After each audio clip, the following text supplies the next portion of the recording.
Welcome to Season 2 of the Generational Dental Wealth Show. Season 2 is all about increasing dental financial IQ. We do record these live in studio at Team Studios, so if you want to see the video format of this show, go ahead to Spotify or YouTube. Also, if you want to join the Generational Dental Wealth community, go ahead to teamfinancials.com/educate. Let's hop into it. Hey, what's up? We're here with the Generational Dental Wealth Podcast. My name is Kingsley Affetti, CPA. My name is Dr. Jermaine Affetti. We have a special host here today. This has been a few years here in the making, man. Man, we got the Jibri Muhammad here, man. Tell them about yourself. Man, thank y'all for having me on the show. I've been locked into it since the whole first season. Y'all dropped so many gems. Yeah. It's an honor to be on it myself. But just a little bit about myself. My name is Jibri Muhammad, from Atlanta, Georgia, originally from Oakland, California, actually. Hey, word. So from the West Coast, but we moved when I was about 7, and that was really a decision my mom made to put us in a better environment. Oakland at one point was the murder capital of the United States, and the places we was living in out there was definitely representative of that. So even though when we moved to Atlanta, we stayed in the South Side a lot, so we were still in the hood, but it was a much safer hood than what we were originally. Yeah. But I'm the oldest of 6 children. I came from a single-parent household, very low income. So the thought of going to college and becoming a doctor, it was never out of my reach in my head because my mom, always taught me in my potential. Mm-hmm. But I didn't have anybody else doing that around me. I'm the first person in my family to go to college, and definitely about to be the first doctor. Wow. So first generational, and set the bar high. just blessed, really. All praises due to the Most High. Yeah. So I'm just doing the thing. I love it, man. Came in swinging. That's what I was saying, man. That's man, so much to unpack there, man. But Kingsley, real quick, man, what's going on in your life? I don't even know how to really back up. Shoot, man. I mean, nothing much. Obviously as a CPA, getting ready, obviously take on all of the different tax season needs. Clients coming in, trying to get all this year-end tax planning done. So, just taking it one day at a time. For sure. What about yourself, man? Man, I can't complain, man. I had a student come shadow me on Monday at the office, man, and just spend some time with that young man. We got to spend half a day together. Empire, half a day means 6:30 to 1. So that was a good time. Jibri, what'd you do this week, man? Man, this week I had the opportunity to learn from one of the masters in this dental thing. One of the masters. This week, we've been on break, so I've been relaxing a little bit, but I shadowed Dr. Affetti, and he was just dropping gems on me. I love the way he has his practice set up, and it's very different from a lot of these other, regular practices, and he's really raised the bar, but yeah, excellent example. Praise be. Yeah, man. Already, man. So, again, we're going to hop right back into it, man. I mean, from your story, from what we've been able to unpack so far. Yeah. So, from Oakland to Atlanta. Sir. So, from Atlanta to now North Carolina, but there's some steps in between. You want to walk us through, even just high school and then college, and where you ended up deciding to go to undergrad? Oh, definitely. All right, so, so starting off with high school, so in middle school, I was in one of the public schools. I went to Riverdale Middle School in Riverdale, Georgia.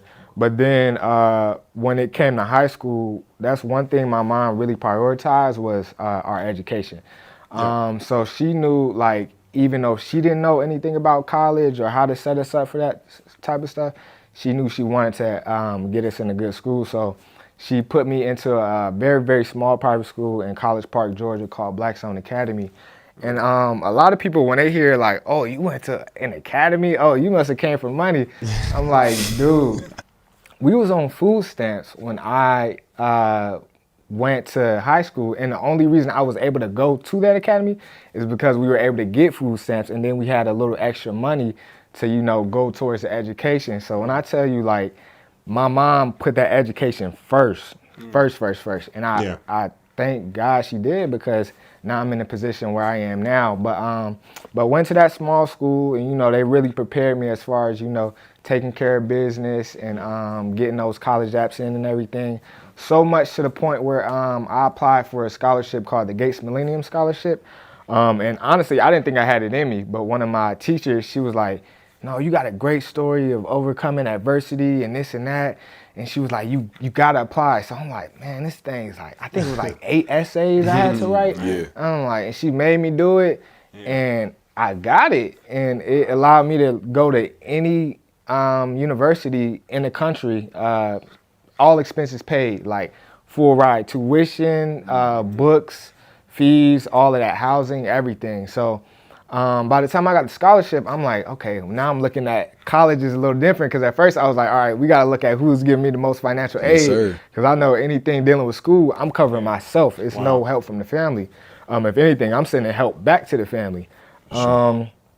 So I'm looking at my schools, and I knew I definitely wanted to go to a HBCU. That's very important to me. Shout out HBCUs, man. Exactly. Aggie pride. Exactly. And so I knew I wanted to go to a HBCU. You know, that history is very important to me. So I was like, well, what's one of the best HBCUs? And at the time, Howard University was towards the top of that list. Yeah. And I said, you know what? I'm going to try something new. I'm gonna go from Atlanta to Washington, D.C., and, you know, see how it is. So I went to visit the school, really fell in love with it. And then I went there. So I went to Howard, majored in chemistry. That was quite the decision. Had me doing calculus 1, 2, and 3. And now I hate math, but definitely love my time at Howard. And funny thing is, when I first started at Howard, I was pre-med. I wanted to be a pediatrician my whole life, because when I was very, very young, I had a black male pediatrician named Dr. Lenore back in California, and I love this man. So I'm like, oh, I want to be like him. Yeah. And it's crazy how, like, you know, that brief period of time I was with him had a lasting impact on me. But so I was like, you know, I want to be a pediatrician. So I'm doing all of the pre-med stuff. But then I started doing these summer programs. So I did SHPEP, or SHPEP, at University of Florida. And I was doing the pre-med track, and I noticed while we were sitting in lectures all day, the pre-dental students, they were doing impressions and like doing all this fun stuff with teeth. And I'm like, dang, that looked kind of cool. Yeah. So that was like my first introduction to dentistry, because I had never met any black dentists before then. I never even considered dentistry as a career path. After that summer program, I decided to start visiting Howard's dental school, because we have a dental school on campus. Started talking to the students there. Then I got a mentor. Shout out Dr. Jordan Jones. He actually did my braces for me, because my teeth used to be jacked up, man. That's what's up. But he did my braces for me, and then and he made me apply to the MED program at University of North Carolina. He was like, if you're really considering this dentistry thing, do this program. And I was like, dang, I mean, another program, I got to get recommendations and all that. And so me being lazy, I looked it up as soon as he told me. And I said, dang, the deadline passed. I guess I can't do it. In the back of my mind, I was happy because I didn't feel like doing it. And he said, all right, I'm gonna contact somebody, made a couple moves. He said, all right, you got 1 week to get your application in. I said, what? So I got all my letters of recs in, did my essays, everything. Fast forward, they let me in. I did the program. It was very, very rigorous. Yeah. But, you know, I fell in love with UNC, having mentors like Dr. Fetty. He wasn't, I don't even know if you were an official TA, but you were there like you were an official TA. Like, he was always there. And I was like, yo, if this is like the type of environment at UNC, then I think I could feel comfortable coming here, especially from an HBCU. Yeah.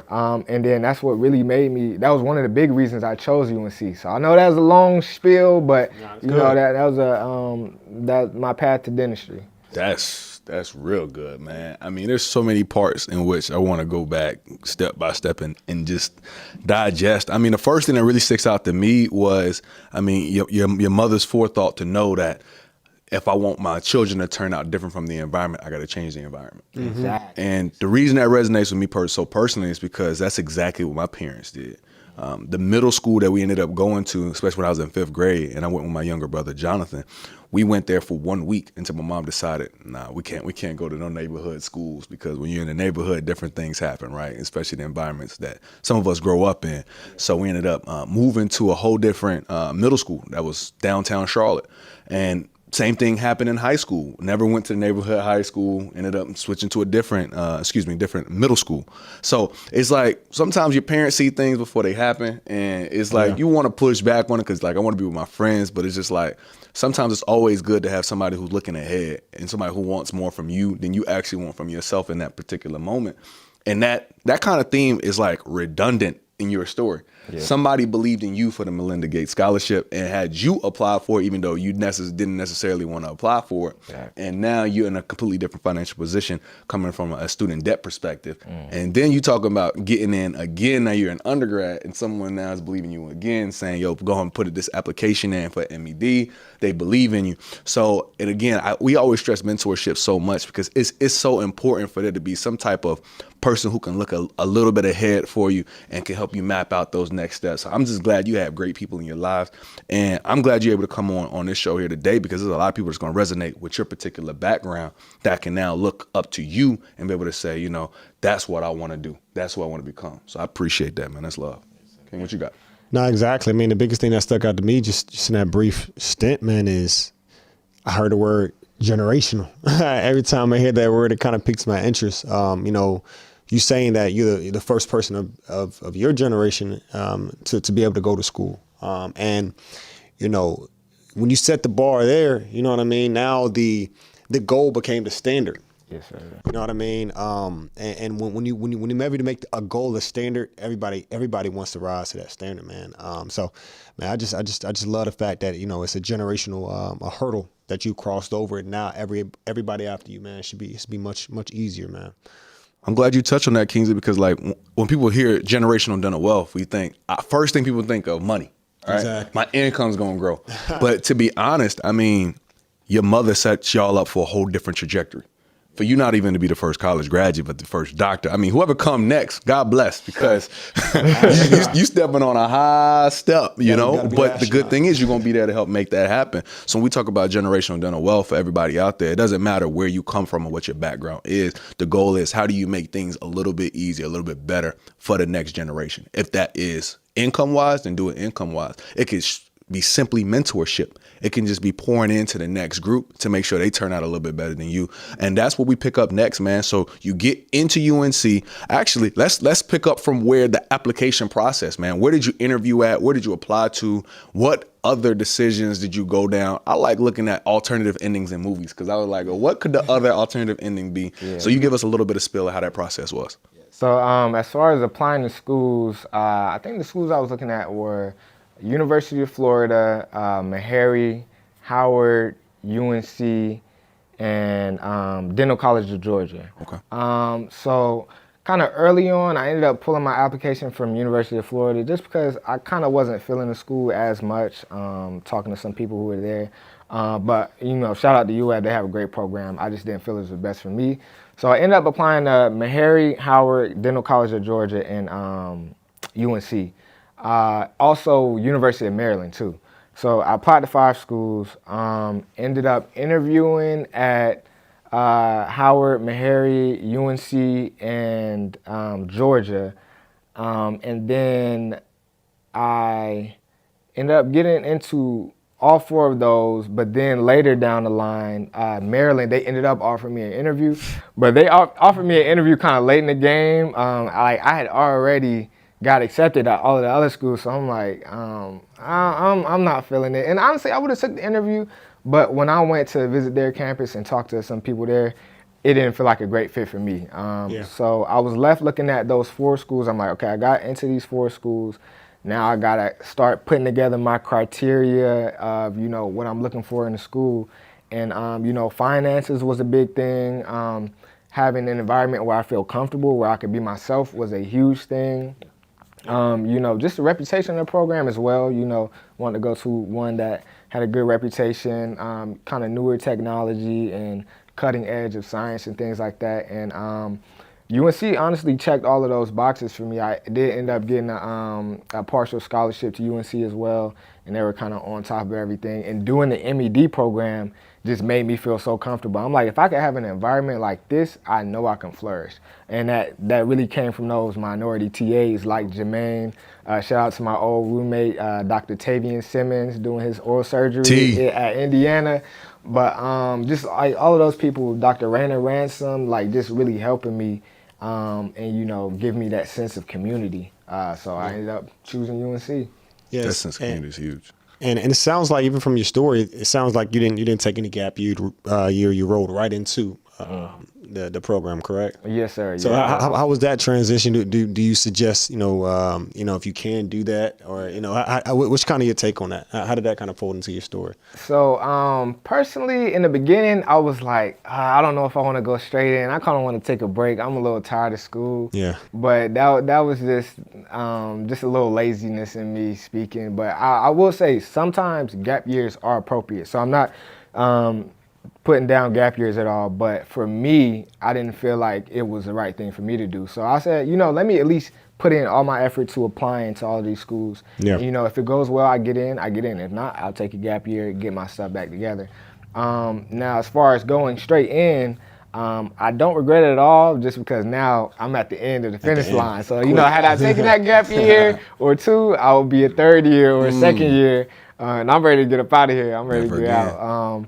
But and I also think it was nice, kind of just going straight into classes, because I was still in the mindset of a student. I hadn't started making money, getting comfortable doing something else. I was still in that student mindset. Yeah. So it wasn't too hard to kind of turn that back on after summer break. But yeah, I enjoyed it. So the one thing that sticks out, again, I like to really listen to not just like the words, but I like to feel the words. And something you keep saying is that, like, it's not that it's bad, it just wasn't for me. And I feel like that's the key with everybody on their journey. It's not that we can tell you what to do, right? It's for you to self-identify based off of the pieces of information that you gather. Does that match where I'm trying to go? Does that match me? Right? For him choosing not to go to any of these different schools and choosing to be somewhere he felt more comfortable, that was for him. That doesn't mean that might be for you, right? But now, as well as the gap year as well, like, there's people always having this gap year debate, discussion, whatever you want to call it. Should you take a gap year? Should you not take a gap year? To be honest with you, most people come out more mature after a gap year. But let's be honest, you come from a different background.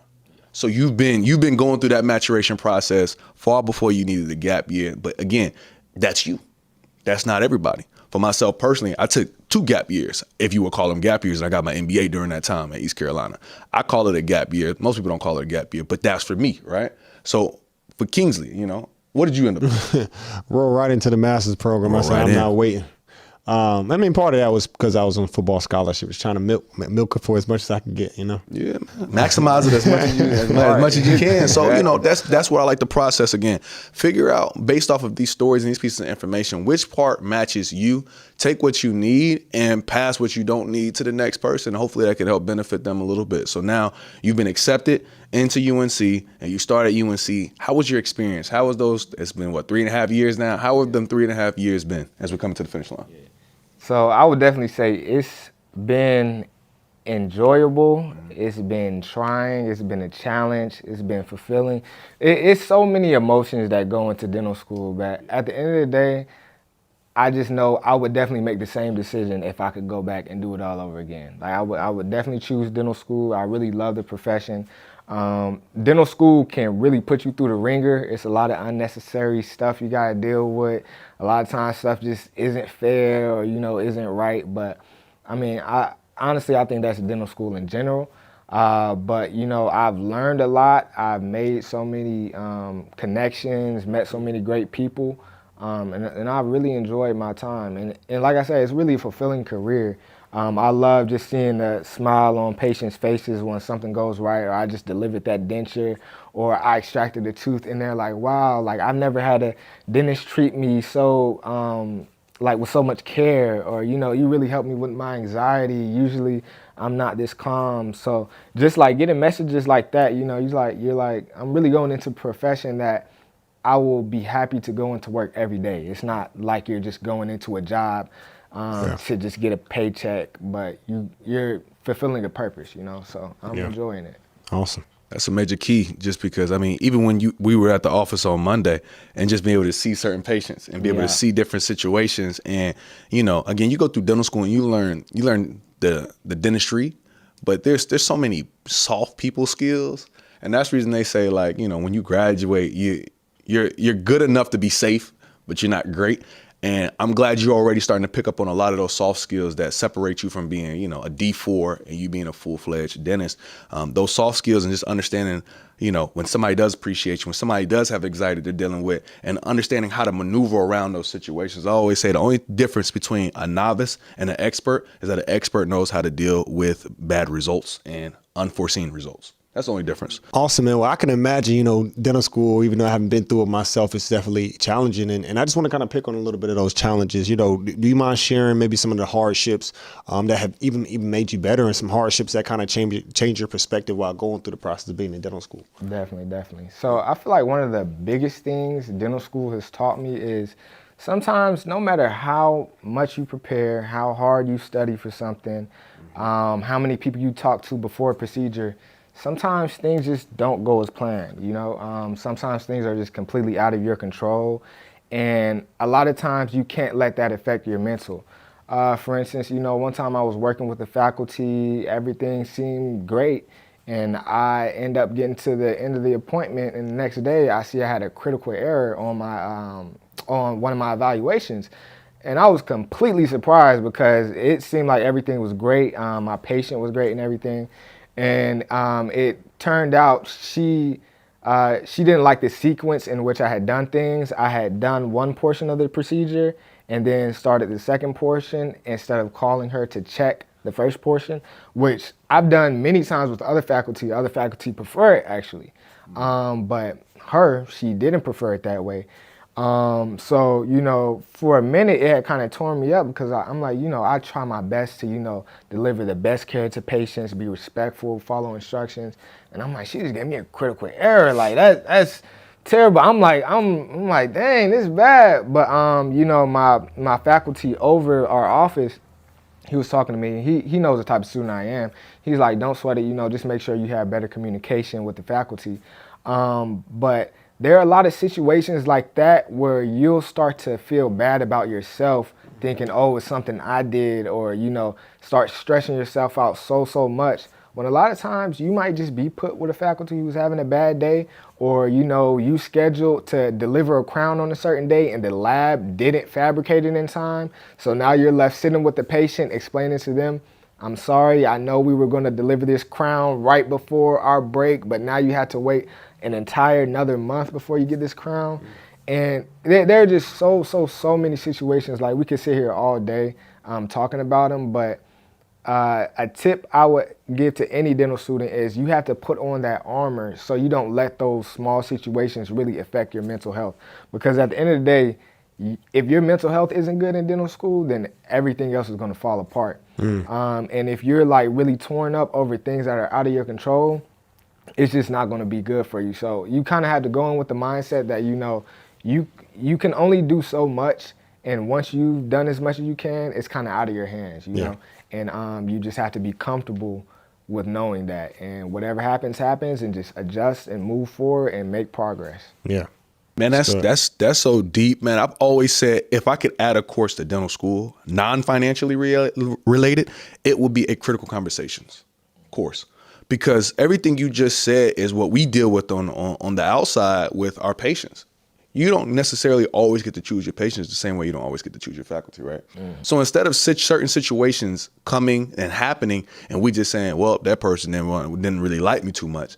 If we had a critical conversations course that could help us understand how to navigate tough situations, because you're going to have tough situations with patients. So the faculty might have had a bad day. Patients have bad days all the time. Now, again, a crown might not come back in time, right? Being able to now help you get points or be able to teach you pointers how to deal with the conversation on when something doesn't come back the way it's supposed to, when procedures don't work out the way that we thought they would work out, right? Again, those soft skills that you got to pick up outside of school. But again, you got so much to learn while in school. I don't even know where we would fit in the curriculum, but I'm glad you're already picking up on those and not just taking them as like personal knocks against yourself. And again, when you're going through dental school, there's so much that it feels like is going on that you start to internalize and taking it personal and feel, am I good enough? Am I ready? But in reality, all these are like small lashes for you to get ready. So by the time you hit the outside world, you've already dealt with a lot of the emotions in a safe environment before you tossed out outside. And it's not as safe out there. I'll put it that way. I'm with you, man. That was good, man. I appreciate you sharing that story. I think just as a professional in any profession, that anybody could take something away from that, man. At the end of the day, you just gotta keep moving, man. That next patient deserves that top mental, just like the previous patient. I learned that, being at Empire, sometimes you just gotta keep going, man, because every next person deserves your best, man. So that's all we have today. Anything to add? No, that's good. So that wraps up part one. Y'all tune in next week for the next half of this episode. We're going to go into the nitty gritty of what it looks like now that you're about to graduate on the financial side. Oh, yeah. Hey. Excited. Peace. See you.